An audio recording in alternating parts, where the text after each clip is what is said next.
הזכות להגנה עצמית ולגבולות בטוחים הינה זכות בסיסית של כל מדינה, ותנאי הכרחי להגנה על תושביה מפני פלישה צבאית ומתקפות טרור. ישראל היא מדינה קטנה המוקפת ממדינות ערביות המשתרעות על פני שטח הגדול ממנה פי 650. חלקן מהוות בסיסים מרכזיים של טרור בינלאומי.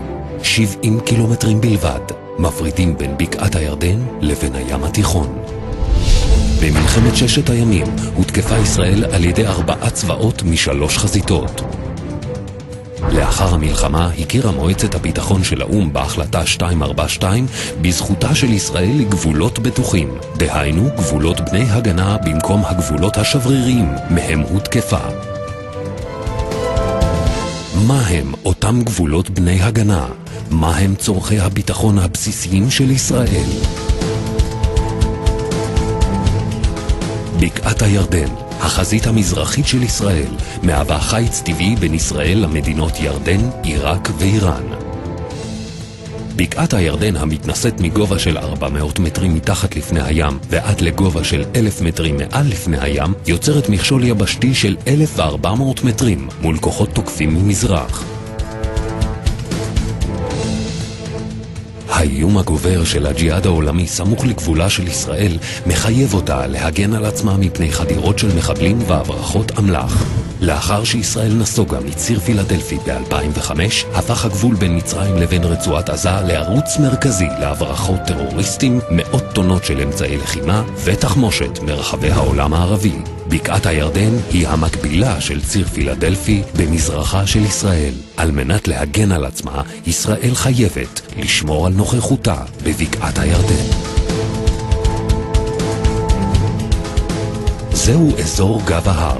רכס הרים זה, המתנשא עד לגובה של 1,000 מטרים, שולט על כל שפלת החוף של מדינת ישראל, בה ממוקמים 70% מהאוכלוסייה, 80% מהתעשייה וכל נמלי היבשה והאוויר.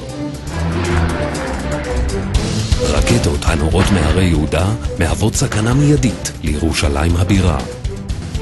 נמל בן גוריון, שדה התעופה הבינלאומי היחידי של ישראל, יהיה נתון לאיום של כלי נשק פרימיטיביים כמו קסאמים, וסכנה מתמדת של טילי כתף תרחף מעל התנועה האווירית לישראל וממנה. נשק מתקדם יותר יוכל לאיים על כל שטח ישראל. אם ישראל תיאלץ לחזור לקווי שביתת הנשק מ-1949, קרי הקו הירוק, רוחבה של ישראל יצטמצם למותניים צרות ברוחב 14 קילומטרים. מסיבה זו, על כל הסדר עתידי להבטיח נוכחות ישראלית בנקודות שולטות בגב ההר וישות פלסטינית מפורזת.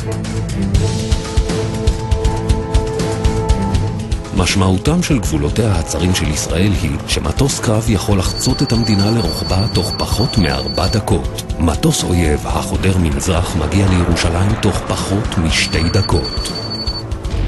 על מנת לסכל התקפה אווירית על ירושלים, יש צורך ליירט את מטוס האויב לפחות 16 קילומטרים ממערב לבירה, על מנת למנוע את התרסקות המטוס לתוך אזור צפוף אוכלוסין. מכיוון שהזנקת חירום של מטוס ישראלי אורכת 3 דקות, יש צורך לזהות את מטוס האויב בטרם חצה את נהר הירדן וליירט אותו סמוך לחצייתו. על מנת להגן על עצמה, על ישראל לשמור על שליטה במרחב האווירי מעל שטחי יהודה ושומרון.